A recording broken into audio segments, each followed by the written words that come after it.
Today I'm going to talk about two different things. Really quickly, I want to talk about the new cultivars that are coming out and how they fit into what's sort of into your existing orchards or the orchards you're planting. And then I want to talk about just a lot of you are now getting nuts on your trees. So I really wanted us to kind of talk about what do we do from harvest to the end step of at least size sorting, maybe shelling if you're thinking about shelling. So I want to go through kind of what we do. I've kind of learned over the years that sometimes I just get talking, and hopefully I'll just blame the audience because there's questions and I kind of run off, and I don't get to acknowledge those people who help me. So I'm just going to start right here from the beginning. Of course, I want to thank Don for hosting us. He's been extremely supportive of us helping to build the hazelnut industry in general. So there's just many things. This is the third year that we've done this. This is exciting for me. It's even bigger this year. And of course, our Rutgers hazelnut team. I couldn't do what we've been doing for all these years. This is actually the 30th year, believe it or not, my 30th growing season of planting hazelnuts. So 1996 was the first year of planting trees, so it's 30 years. Oh, I won't say how old I am. John Kapik, of course, everyone knows John. But our Hook Farm 3 staff too, John Bombardier, Emil, and Owen. They've been managing hazelnuts for quite a few years and doing an excellent job with it and just they elevate us. And of course, a lot of you have known Dan. Dan doesn't work on our project anymore, but he's contributed quite a bit. And of course, David, and I'm really happy to have David here. One thing we've been lacking is really a real close connection with Extension where we can get some really good documents out to you. Like, I'm going to talk today about harvesting and processing, but we don't have that easily accessible yet. So we're hoping that with David's new position that we can get some of this really sort of foundational information out in nice documents that you can download and then read them and then come to us with a little bit more information and questions. So I'm going to get started here. I have a lot to cover, of course. I'm going to talk about new cultivars, but the thing that's really important, and then John Kapik is going to talk about orchard design. Raritan, out of the original cultivars we have released, continues to impress us for a number of reasons. On the back table, I brought some roasted kernels, like in a big bowl, and then I have a smaller container of roasted Raritan. You can of course compare and take a look. This tree is continuing to yield more and more each year. This is the 20th year of Raritan. We've been tracking yields for the past 7 or 8 years. It reached over 70 pounds of dried in-shell nuts for the one original tree. And I'm not saying that's what all of your trees are going to do, but it gives us a sense of the potential. Now I have, for example, Monmouth, Hudson, which we'll talk a little bit about, Atlantic, Cumberland in the same field that are the same age, and they're in the 45 to 55 pound range. So within one field, I've got 7 different trees that are all yielding now in the 40 to 50 pound range. I'm not suggesting that's what your yields are going to be. This is what we're doing on our farm, but it's really significant. And through my experience, I'm one of those spoiled people who get to travel around the world and look at hazelnuts. I've been tracking yields. I've been looking at yields in different countries to compare it to what can we do in New Jersey. And we are on track with all the other major places that produce hazelnuts in the world in terms of yield. So we're excited about that. But I highlight Raritan. One of the other things, if you're growing Raritan, you'll probably notice that it's a more vigorous, fast-growing tree than the other cultivars. And it's also very upright. What this means is, as you see, as they age in your orchard, it's really good for orchard maintenance. You're going to be able to get your harvesters under it. You're going to be able to mow under it. The nuts fall cleanly out of the husk on the ground. So the Raritan tree is really amenable to this. And then what's really interesting about it, let me see if my next slide shows it. I'll go back to the other one for one final point, is it's very upright and compact. So John's going to talk a little bit about orchard layout and spacing. This tree, we're expecting is going to be able to stay on what we call the double density for a considerably longer time than hazelnut cultivars that go wide. And this gets very tall, but it's harvesting sunlight. And the reason why we're going to be going from double density to, say, single density or standard density over time is really about sunlight. And because Raritan grows so tall and upright, but it's still producing nuts. It's not like we're apple trees where we're trying to pick from the tree. In one sense, since we're harvesting from the ground, we don't care how tall it is. And the taller it gets, it's accessing more sunlight within the tree. So we're really excited over that. It's not the perfect world though, it's not the perfect tree. One challenge compared to say Somerset, if you're growing Somerset, you'll see that Raritan is not precocious, meaning that at year 3, at year 4, it's not really coming into heavy bearing. But what we're finding is sometimes you'll get more nuts on some of the other cultivars sooner, but Raritan is tracking as it ages. So as you get to 10 years, 12 years, the yields are increasing, and then we were just shocked that year 20, we had 15, almost 20 more pounds actually than the highest average we've had at 20 years. So that means that these European hazelnuts have the ability to continue to yield over time. Of course, with inputs and care and sunlight. Sunlight's going to be important for setting fibers. So it's something to think about, but I really think it's going to work well in orchards. Because I don't want to take too much time, we'll have questions at the end, okay? And then we'll have a whole day today. I'll be here for questions. We have 5 new cultivars that are coming in 2026, and I've talked about them. This is Atlantic, Hudson, Burlington, Cumberland, and Brunswick. Right? So one of the main reasons we are releasing these cultivars is because we need to diversify pollen sources in your orchard. So this is S alleles, so compatibility, but it's also timing. And on the table, on the back side here, on the wooden table, take a look at those kernels and the nuts.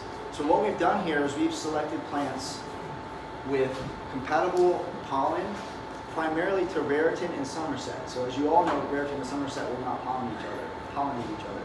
But these new cultivars will work with Raritan and go early, mid, and late, especially if you include Molnar in the mix. But we've selected them for kernel quality that's very uniform and very similar across all of them. And the time when they drop the nuts for harvest is almost identical. It's within just a week from like start to finish. And I'll talk a little bit about harvest timing. So the idea is as you incorporate these as your pollinizers in this early stage in your orchard, when you harvest, they drop with Raritan and the quality is all very similar, so you can harvest them together. And you'll have once you side sort, you'll have a very uniform crop. I'm not really supposed to be describing the cultivars by name because we're going through the patenting process. So you just sort of take my word for it here, which one's which. We can talk offline about that. But we have different S alleles, but we also have different timings. So that's really the idea. And John will talk about how we're going to incorporate these new plants into orchards. So if you're still planting some acreage, there's going to be a strategy on how we develop and use these new cultivars, because you're not going to be able to call Don and say, well, I want 800 Atlantic trees, because in the early stages we're not going to have all of those. But there is a way to get them in the orchards. And the whole idea here is, within these cultivars, not only do they pollinate well with Raritan and Somerset, they intercross very well. So, for example, Cumberland really stands out because it's S12 pollen. That means it crosses with primarily everything else. So we're talking about diversifying pollen for the pollen cloud, but if you have a strange weather event and you have frost damage on some of the catkins, as long as you have some compatible partners in your orchard, that's going to make up some of the deficit, because it's not going to hit everything uniform, or at least in our experience. If you do have a frost event, it's based on phenology. These were starting to elongate, they got damaged, but for example, Burlington has really heavy late bloom, and they will stay from, they will not elongate, they're not going to get damaged by frost. It crosses essentially everything in the orchard. So that's the whole idea here. And then also don't forget that if a majority of your orchard, we'll say 50% is Raritan, Raritan is going to be making a lot of pollen. That pollen is going to go onto these new cultivars also. So we're really trying to design a system that works. And John's going to talk to this about you, talk to you about this design that we're looking at going forward. But the last point I want to leave you with is cultivar selection and orchard layout is vital to success. So if you mess this up in the early stages, you may not realize it until later. So just please do your homework. Do not be afraid to ask. Of course, Don, you're on the front lines. Ask Don. Don will come to us if there's deeper questions. Now we have David on the team here officially. Do your homework first. And if you don't quite understand S alleles, that's fine. We're all here to help because we really want you to have success at this point. I'll be here all day so we can talk about the cultivars. John's going to talk a little bit about orchard layout and design, and then also transitioning from double density to standard density, and there's some things to think about there. You keeping on time? You got plenty of time. Okay. I have like 30 minutes left. Okay, so we went quick and okay. So now switching gears, I think most of you know that my background is in plant breeding, but really over the past 10 years, we've realized that we have hazelnuts on our farm. We're starting to grow them successfully into producing nuts. My job really wouldn't be successful if we're not able to also share the information on how to grow hazelnuts, because I have 20-year-old trees. I don't think many of you have 20-year-old trees here, maybe 10 years old. But because we have these older trees, we're able to do some of this sort of horticultural work on, well, what's the best way to grow the trees, and then, well, now we have lots of nuts being produced on the farm. What's the approach to harvesting? Over the past 4 or 5 years, especially since John Bombardier has joined our team there at 3, we've been working through the process of harvesting and the next steps. So what I wanted to do today, I know we sort of talked about this in bits and pieces, and a lot of you maybe know a lot of these different pieces already. But I figured, well, we had our biggest crop ever on the farm. Maybe it was 7,500 pounds of nuts we harvested from our farm this year. So what that means is, you can't do that all by hand, right? We're using machines, and we're trying to, on the small farm scale, try to optimize like how to do this. And we were quite successful, I think, this year. And we've already been selling kernels already to date. And we've been able to go through all of these steps. So I just wanted to start sort of from the beginning and sort of what to expect, because I know a number of you have planted trees and now are saying, I have nuts. Like, what do I do? And then, like, if you say you have 50 pounds of nuts this year, you may have 300 pounds next year, and then you may have 2,000 pounds. Like, they kind of jump exponentially. So I'm just going to kind of talk about, some of this is real basic, but just maybe some of you are new to this. So here in New Jersey, and I think it does kind of apply across the mid-Atlantic, the nuts fall free from the tree starting in late August. It could be like August 20th.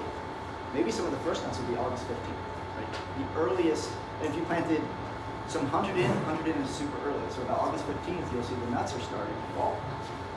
So at this point, before these nuts were starting to fall, you should have been thinking about pest control, squirrels and raccoons and all those things. We're not going to talk about that today. What we're going to talk about is, well, what could or should you be doing in your orchard to get ready for this crop as it comes? So prior to August 15th, it's really important to go into your orchard and start doing cleanup. So whether this means blowing out all the debris, picking up sticks, once you have multiple years of crops, you might have old nuts on the ground, you might have shells, you might have just other debris that you have in your orchard from prunings, things like that. So if you're going to be efficient with your harvest, it's really important to just start with cleanup. Flail mower can be great, yes. The flail mower is especially good in some cases removing or just chopping up the prunings and things like that. And you can talk to John Bombardier, because we have a flail mower, and it seems like sometimes we use it and other times it's not the best for what we're trying to achieve. But the main thing is clean orchard to start with. Use blowers to clean up all the leaves and debris, because if it's just a clean orchard floor, it's really going to help you with harvest. And then mow the grass short. And don't kill your grass, but mow it short. Because once the nuts start falling, you're probably going to have trouble getting in there and mow it, because you're not going to necessarily harvest everything. So if you go with mowers, you might damage some of the nuts. So mow the grass short. You'll see in our farm, I have some pictures, a little bit of video here, that we do use herbicides for cleaning strips under the trees. Get all your weeding done. Get ready for harvest if you can. Those weed-free strips under the trees will really facilitate harvest, especially when you're talking about, you have 1,000 pounds per acre, which is going to come soon for some of you. We love mulch for the young trees, but if you use too coarse of a mulch and you're getting into like harvest time and you plan to harvest from the ground, whether it's with machines or whether with some of the other handheld devices, the mulch can be a problem. If it's just wood chips, big pieces of wood chips can clog your harvesters. And if you're using some of these handheld, like Nut Wizard type devices we'll talk about, it gets in there too. If you use a finer, like say a ground up mulch that's finer, it will knit together a bit as as it breaks down. And then you can use the blowers and be able to blow the nuts off the top of the mulch easily. But if it's really coarse, there's going to be some problems. And I don't know if I have a slide here, I might not mention that just yet. Cut the suckers. It's really important because nuts get trapped in the suckers. So if you have a crown of suckers and the nuts are falling in it, it may be 15 or 20 or 30 nuts that can get stuck in there. When you go with your blowers, it's going to be really hard to get those nuts out. So clean up your suckers.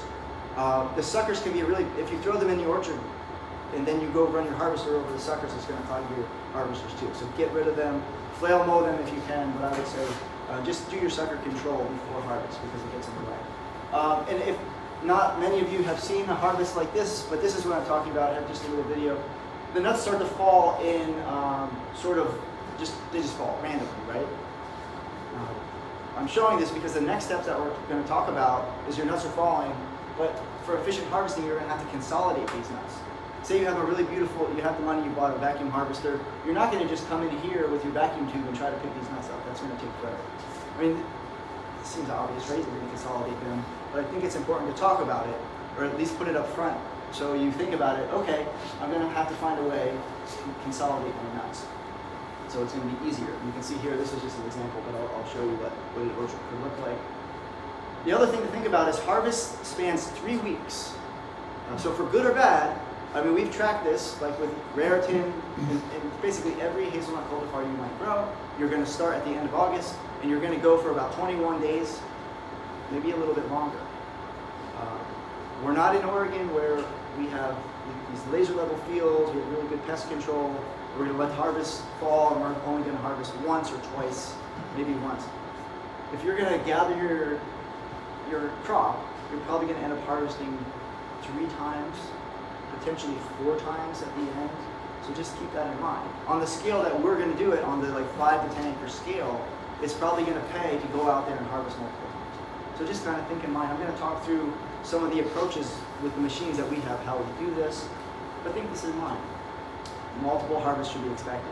Now, if you have 500 acres of hazelnuts, that's probably, you're going to have to think your way through this. But if you have 1 or 2 acres or 3 acres, you can't just let them all drop because you're losing the critters. And then if it rains and they're sitting in the wet grass, it's just going to increase mold, the potential for molds. So for good quality, it's important. So you're going to have to do blowing or sweeping the nuts 2 or 3 times over the season in preparation for harvest. Various approaches as you scale. You potentially could rake the nuts into piles, but handheld or backpack leaf blowers are really helpful to just consolidating those nuts.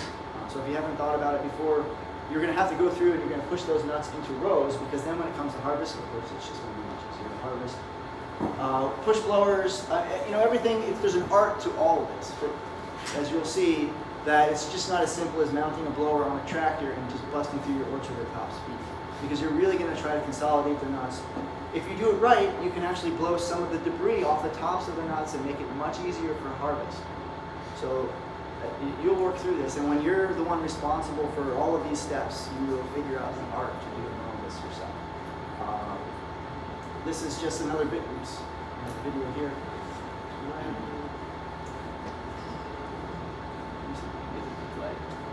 Or if you can, well, one clicker's gone forward.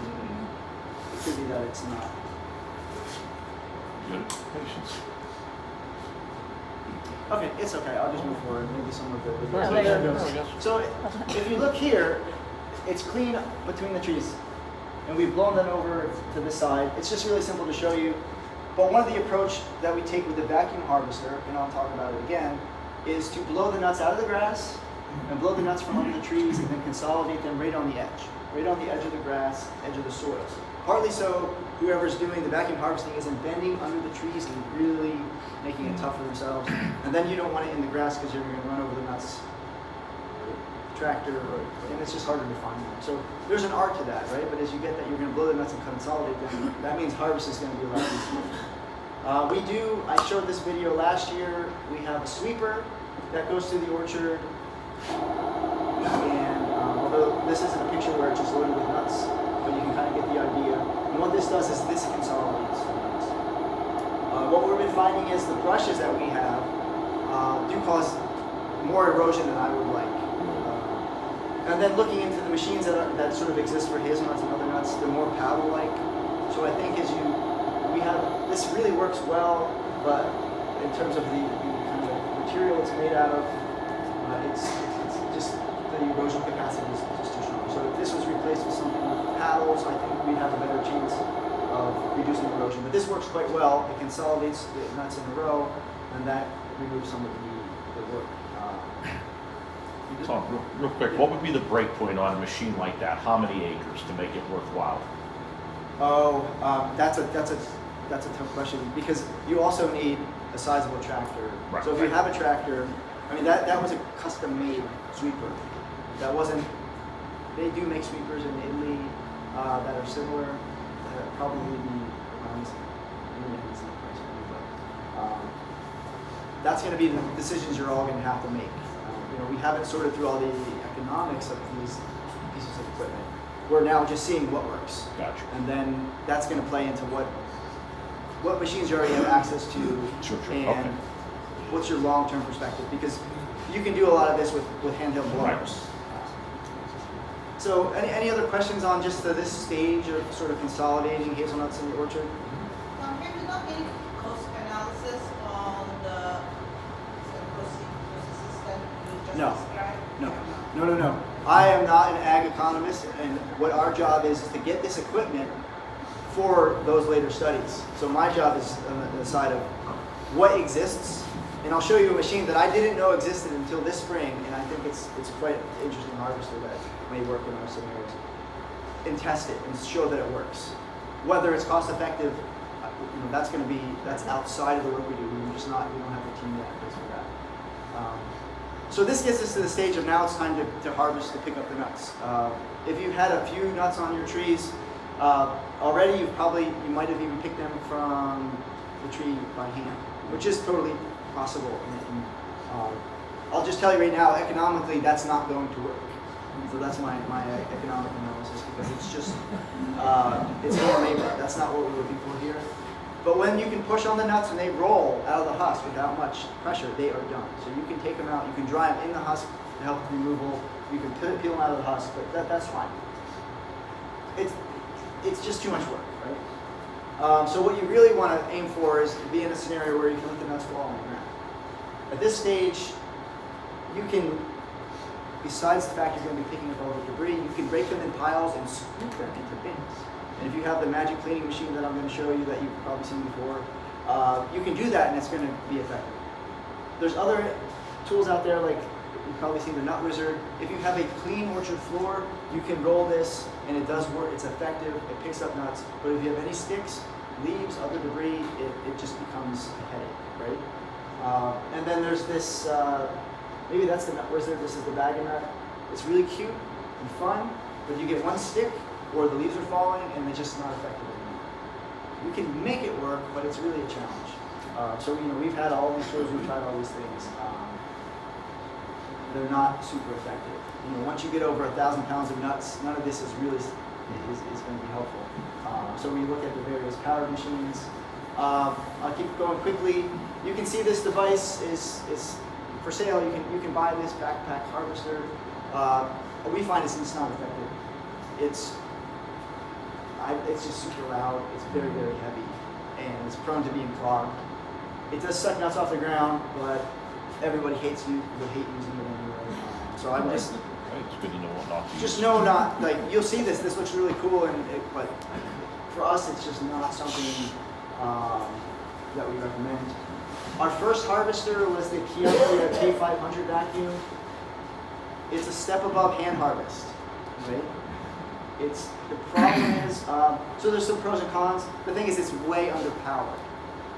But you can run it off of a smaller tractor, and it's faster than picking by hand. So if you have a very limited budget and you explore other options, this does work, but we just find it's underpowered, and it's also prone to being clogged, and it really doesn't have a cleaning stage. If you bear with me for the minute, you can see the video.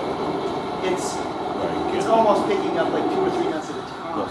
You just can't go through with force. Right. It's a tool. People like to use power tools for harvest. It does work, but on our farm we have a lot of stones, so what happens is you pick up those little river stones, and then they sit in the tube, and they don't make it even the whole way to the harvester, and they clog it, and they shake out the rocks.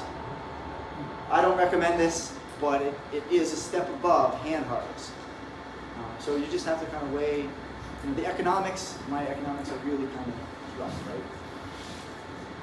This, if you just wait 2 years and sell some of your nuts, you can buy the next step up, because this is still going to cost you, probably $4,000 or $5,000. Is that really effective? I just want to show it because it's something we're working through. We do not use it; it's just collecting dust on the farm. We really appreciate this machine, the Savage Pecan Harvester. This is the smaller version. Don has the very big version. It's very effective for hazelnut. We did have to change the sizing belt to a smaller belt to be most effective for this, especially the smaller hazelnuts. I'm just going to compare and contrast the two different types. So this is picking up from the grass with rubber fingers. What's beautiful about this machine is one person can operate it, and it's essentially, it powers itself. So as long as you can tow it, it works. Oh wow! To use this correctly, what you have to do, because it picks up in the grass, is blow the nuts into the grass. And then you run this through. It has an auger here. It flips the nuts up into the sizing, over the sizing belt. It blows out some of the debris, and then augers them up, and you can fill bags or you can fill bins with them. And it is very effective. It doesn't get all of the nuts. If there's ruts in your orchard, like gullies, the nuts will fall in those gullies, and it's not going to get all of them, but it gets most of them. So we use this in combination with the vacuum harvester, but it's very effective. And the thing is that one person can operate it, so and it's less expensive. The next sort of step up, or the different approach, is using a vacuum harvester. And I should mention that this is a U.S. company in Georgia, and this is primarily for pecans. So you can order this. It's going to come. It's going to be a little easier. This machine, which works really well, is from Turkey. So there's challenges with importing this machine, but it's possible. So this is a vacuum harvester, and this one will actually be able to run two tubes out of the back. And I'll show you a video where you're going to be vacuuming from the floor, just like that smaller unit that I showed. The problem is, it is very labor intensive, because you'll see the force of this vacuum tube is very strong. So not unlike the other one where you just kind of move it along the floor, this will suction to the ground. So for the hours that you're harvesting, you are fighting a very powerful tube. So it's backbreaking, right? And you need someone to operate the tractor. You need a large size tractor, a 50 plus horsepower tractor, and you need 1 or 2 people. So it's a 2 or 3 person operation. We're able to consolidate into deep piles with a lot of debris with this machine. Because it also has a husking and a cleaning stage. So the nuts that come out of this are very clean. I don't have, of course, sometimes I don't catch the right videos, but as you look back, these are the piles we've sort of swept in a messy orchard. And it's a lot of work kind of pulling the tube through there, but it can sort through all that debris and get those clean nuts. It's just a lot of work. And when we use this, our approach is we blow the nuts out of the grass into the clean strips. Now you'll see that this orchard isn't one with really beautiful clean strips, because it's hard to keep up on everything. It does work. So these are piles of nuts that have been consolidated out of the grass. So there's a little bit of a different approach. Earlier in the season, when the nuts are just starting to fall, because it's quicker and easier, we run the Savage through. So we blow them in quickly into the grass, and we run the Savage. One person can go through, and it's not as sort of labor intensive. One person can do that. Maybe you have 5 acres, and you can just run that through in a day, and you can collect what's there. There's still a lot of nuts in the trees. We might do that 2 times. But when the majority of the nuts fall, now it's time to break out the vacuum harvester, blow the nuts in a different direction, and then try to get everything we can. We have both machines, so we have the luxury of this. The pecan harvester, the Savage harvester, does not clean a lot of the debris. So if your orchard is dirty, if there's a lot of husks and leaves and sticks and stones, they're going to get collected also. But this machine has a cleaning stage. So what we do on our farm is we actually dump the nuts out of the pecan harvester and then we run it through this machine and we get a very clean product. So it's just an approach. I promised that there was a new machine I saw. I was in Ontario in March, and if you're really interested in seeing 14, 15, 16-year-old hazelnut orchards in the eastern part of North America, there are some really great example orchards in southern Ontario. Oops, I need to get this video. Here. theory. So anyway, this machine is sort of the best of both worlds. It has a paddle arm that goes out under the trees, and if the video will play, it might be because it's a really large file. It's not quite loaded there. It sweeps the ground, and then it pushes them into the harvesting mechanism, which is not too different from the Savage harvester. Here's a link, and you know we can make this available on the video. And the other thing that's nice about this machine is then it has a hydraulic dump on the back, so it collects all the nuts. You're not putting them in the bags, and then you can dump them into the next steps. Yeah.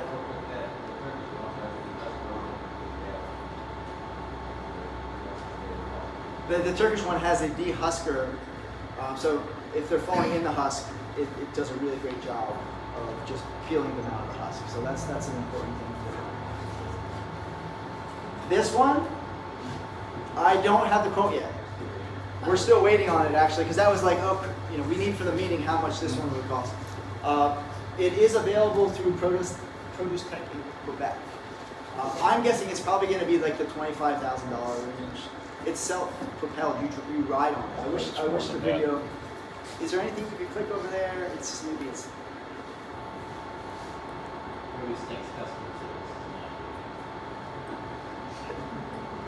Maybe you have to speak in French. Well, anyway, it's a self-contained unit. You don't need a tractor to power it, so it's something to really think about. We have the FACMA harvester. I'm not going to talk about this much other than it's a little bit too large for most of our plots, but it does have this lateral harvesting arm. It's almost identical to the Turkish machine. You can run the vacuum tubes off the back, but we also have this attachment here that in an optimized system that if you have consolidated nuts, these paddles would sweep those nuts into the vacuum itself. You can drive it through the orchard. We're still working on optimizing this one. Like I said, it doesn't fit down a lot of our orchards as set up. But your orchards, it should be on the wider spacing. Ours are on the research spacing side.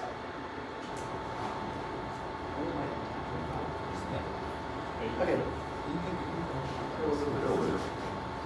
This is, and I think we've talked about this, and Don, you have this machine. This is a really important piece of your operation. This is the cleaning machine here. It uses suction and airflow to remove stones, sticks, husks, broken shells, and other debris. And it also removes blank nuts. So that's a really important component here too, as you've probably seen that hazelnuts can have nice intact shells, but be lacking the kernel inside. So when it comes to storing them and selling them and things like that in the shell, if you can remove those blanks early on, that's really going to be helpful.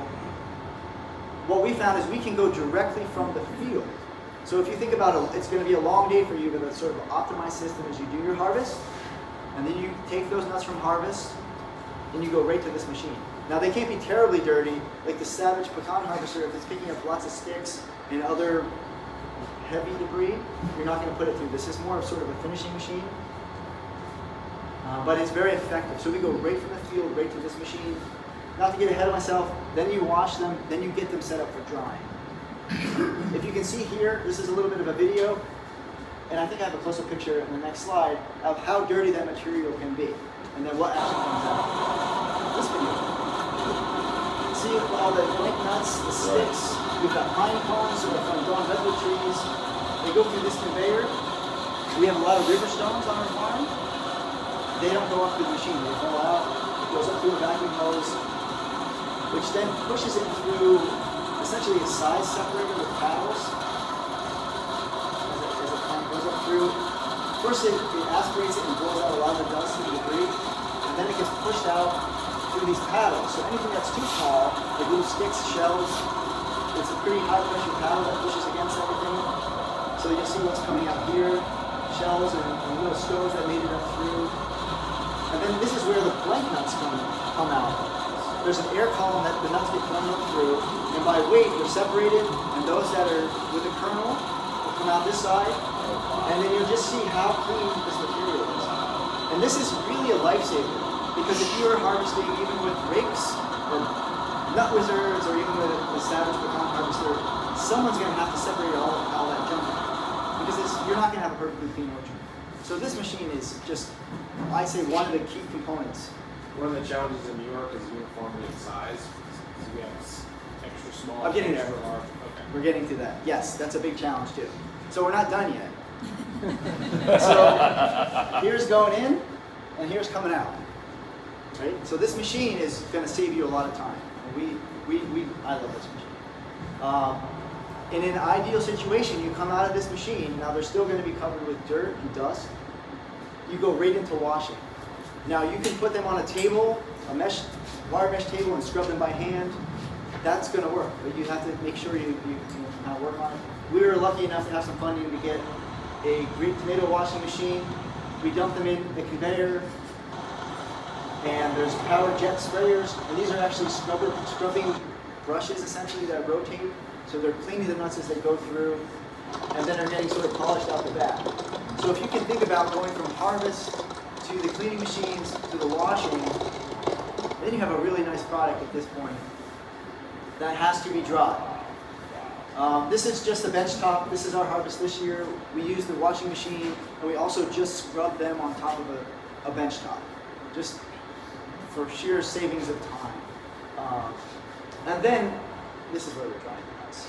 So if you use a high pressure hose and you kind of agitate the nuts and scrub them around, you can do it this way. So you don't have to buy that fancy equipment. If you have a nice setup where you can go from all those different stages and then run them through that machine, it saves some of the labor and some of the time. For us, we did a lot this way because this is actually where we're drying them. And if I can give you any really important takeaway advice here is you have to dry the nuts very soon after harvest. They might be 10 or 15 or higher percent moisture. They will mold. If you put them into containers, and you put them in sacks, and you just let them sit for a few days, you're going to start to get mold. You're actually going to heat up. And sometimes in September, it's still 70, 80, or 90 degrees here. So your goal is to get them from the field, and whether you wash them now or not, that's up to you. I would say try to wash them so that you don't have to wet them again, but get them into some sort of drying situation. Because you're going to then lock them in. So if you dry them, they're stable for over a year. But if you don't dry them, or if you put them under bad storage conditions where there's too high of humidity, then you're going to be in trouble. Wait, back up once. So thin layers are the key. Something like this where we have airflow underneath, we can go like 3 or 4 inches because we have airflow on the bottom or the top.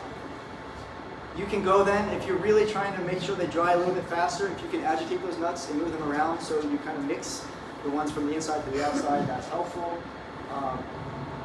Are you going so far as to check moisture content for a finished product before you go to storage? So if you're going to buy an effective moisture meter, it's going to be like $2,000. Okay. So we crack them and we taste them, right? So you need to know what a finished hazelnut tastes like, right? That's important. There's in-shell nuts back there. Crack them and taste them, and you say, okay, that's probably about 4% to 5%. That's the way that we're doing it because our moisture meter is not fully accurate. Well, the thing is, there is too high of temperature is bad. You can dry them in a garage. You do not need a greenhouse as long as you have airflow. So 50, 60, 70 degrees is fine.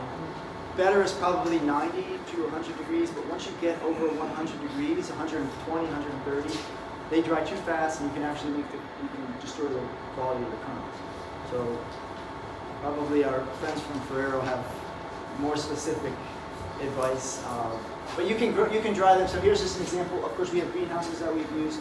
You can build these sort of planting boxes with wire mesh. You can use fans. On the nuts that we're really interested in preserving quality in, we do this in a garage where the temperatures are really moderated with this airflow. And we can do that slow and they kind of cure over a couple of weeks. In our greenhouse situation, it's probably about 10 days here drying before we feel comfortable going to these stages. You can do this on the ground, and that works. So in a barn like this, you could put your nuts on the ground. I would recommend maybe only 2 or 3 inches deep, and then if you have the ability every few days to stir them around and have some fans to move air, that's going to work just fine. But you need to get them to this stage before you kind of put them into bulk settings. We did purchase a 1-ton gas dryer, and you can see we just talk about it because we have not yet been able to set it up at Rutgers because it is a gas-powered dryer. it's kind of new for our situation. It needs to be out of the rain, and we don't have a facility just right for it. So it's a top thing. So we have it, and we'll try to figure out what to do with this. But it's a one-ton dryer. I mean, we had 7,000 pounds of nuts. So do we really need this at this stage? There's other things to design for drying. So you can kind of think outside the box. This is from the upper Midwest, where this is a forced air box dryer. So these are on shelves with wire mesh on the bottom. You can put the nuts in, and as long as you have air movement, and do not get the temperatures too high. If they're too high, you can dry them too fast, and then you just see your kernel quality suffers. And using our sophisticated test, when you taste them, they will be very brittle, and you'll see that the sweetness is probably gone, and the storage life. So that's drying. So if you want to just keep anything in mind, you have to dry your hazelnuts soon after harvest, and you just figure out multiple ways to do that. So we're just going to move on to I'm not going to go into kind of cracking and end use, but what's really important if you're going to shell the hazelnuts, and you may or may not be doing this, maybe as a co-op develops or you team up with other growers in your region, before they get shelled, they need to be size sorted. Because even one tree, say you have a raritan tree, you're going to have very small nuts all the way to kind of almost jumbo-sized nuts, and all in between. It's going to be like a bell-shaped curve. You can't just throw all of that through a cracker, because you're going to break the biggest ones, and the smallest ones are going to fall through, and it's going to be a headache. Okay, so we have it. I'll just kind of talk through this. This is the Kiankia P80 Super. It does size sorting and shelling. You guys have one. It's a very effective tool. It's just there's a lot more hand labor involved than the big one. So we were able to purchase this last year. I have a nice little video. I'll show you if it works. We use this for size sorting and for shelling. It's good to go. No, it's good to sell. Okay. So these are nuts of all different sizes from the field. This is the shelling mechanism, but we won't focus on that. It goes up through the elevator, and you can see this is just a long cylinder that has 3 different sizes based on the millimeter, and then the largest falls off the back end. So we're able to dump the nuts through, and because it's larger than that P80 Super, it just does a better job. It's a longer run for sizing. The largest nuts will fall out the back. And then at this stage, these are still somewhat unsorted. We replace the sizing roller with the next series of sizes, and we just run the entire crop through. So size sorting is going to be, before shelling, very important. Now on your small farm, if you're doing this all yourself, I think you'll still find that it's going to be important to just make it much easier to shell. The really interesting thing, and then Don, you'll be able to see with Don's sheller out here, his size sorter sheller, is that there's a special roller insert with these sort of half-moon cutouts, and that is what changes this from being a size sorter to a machine that's not only able to crack, but then remove the shell pieces. So the round hazelnut kernels will flow through and go to where you can size sort the kernels essentially, but the shell pieces get grabbed by this roller and they'll fall out here, while the whole kernels will kind of continue along the path. You can see here we have the whole kernels, and then what happens is if any nuts aren't, maybe they were too large, they didn't get cracked by the cracker, they rolled through here, they didn't fall out because they were too large, they come off the end of this machine, and there's a conveyor that moves them back to the front, and they just go for a ride again. And you'll see that hazelnuts aren't perfectly round. So if your cracking mechanism is just going like this, if some of them are slightly compressed in their shape, they'll fall through and they'll go for a ride. But they'll come back. And you hope that the next time they turn a little bit and they get cracked. So you can just continually run this through a series, and then you can adjust the cracker and make it a little bit smaller. So you can take a machine like this and really do, let me just show you the picture of what it looks like. So it's just this long rectangular machine, and you can basically just run the nuts through and continue running them. And if you're careful with it, of course there is an art to it, you'll get a lot of good kernels. Is that sorting and cracking them, or is that It does both. And what you do is, when you're going to do sorting, you don't turn on the cracking mechanism and you open up I'll say the jaws of the cracker. So all the nuts just fall through. This machine is great because it has an elevator that you can control the speed of. So the feed into the smaller model? It does both. They both do the same thing. This one just has elevators and conveyors. And it's larger. The longer it is, the problem with the small one, if you overload it, the nuts will run from one size to the next. So you don't get really precise size sorting, where this does really excellent sorting because it just has longer runs. But of course, it's 4 times the price. What does this thing cost? This one, ballpark? What's that? How much price is it? 35. About 35 because the sizing rollers are expensive too. Got it. And I'm pretty much going to leave you here. If you're going all the way to the kernel stage, then you're going to have to sort for quality defects. And we can talk all about that later. But we also we have this rotating sorting table. Because if you're going to put these into storage, you do want to take a look at those in-shell nuts. Because if there's splits, the splits are going to make it all the way through all these machines. But by split, I mean is now that kernel is exposed to the air.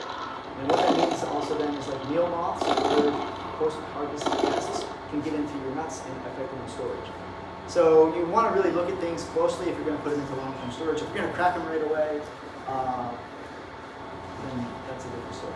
I'm going to leave you on this. Some of you have already taken our informal survey. Maybe some of you have seen this from the University of Missouri. We're working with them. If you haven't done this, can I leave this up here? Sure. This is important because what we did an informal survey. I'm not allowed to publish that. I can't use that in a grant. I can't really talk about that. That was just for us to get a sense of who's growing hazelnuts. This is going through all the kind of the legal, appropriate ways to do a formal publishable survey. So if we can include your information, this means I can compile that information, we can publish it, and then it's going to help us as an industry start to show like this is. It's not me saying, well, we have 250 growers and this many acres. This is documented proof. So if you haven't done this survey already, I mean, or just take a picture and you don't have to do it now. Right. But just, it's helpful because it's going to get published. Thank you. Don't go into that. We're a little bit behind schedule, but because Sorry. I'm running this meeting and I'm funding the meeting, I'm going to have one question. We'll take questions later. Hunterdon. We sold a lot of Hunterdon to growers all over the place.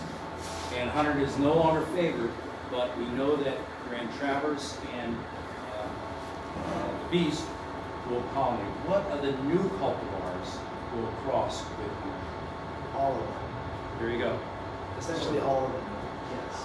'Cause that's So been one of the that was problems. the idea. We did a really, Hunterdon doesn't contribute, right? Because it doesn't cross with Monmouth, it doesn't cross with Beast. I mean, not Beast, it doesn't cross with Somerset or Rare. We had a really good crop on Hunterdon this year. But I know that it's just not. Yeah, we sold a lot of Hunterdon over the years. And they will be your largest nut, and you'll love them unless the squirrels take them. But the yields, it's not tracking with the others. There you go. I didn't mention this before, but there is a porta potty out behind the other barn, so if you got to use that, feel free. And I don't know Dr. Watson, so I will let you. If you can introduce Dr. Yes, Watson. and is his slideshow? I don't know. Tom? Is Tom here? Tom, can you come here? I'll get it going. You- Well, I'll introduce you on a Yes. while. Stevie, can you? You may need to put the light on for me. Just Well, I'm sorry for going over it, but No. you knew it was probably going to happen. Don did.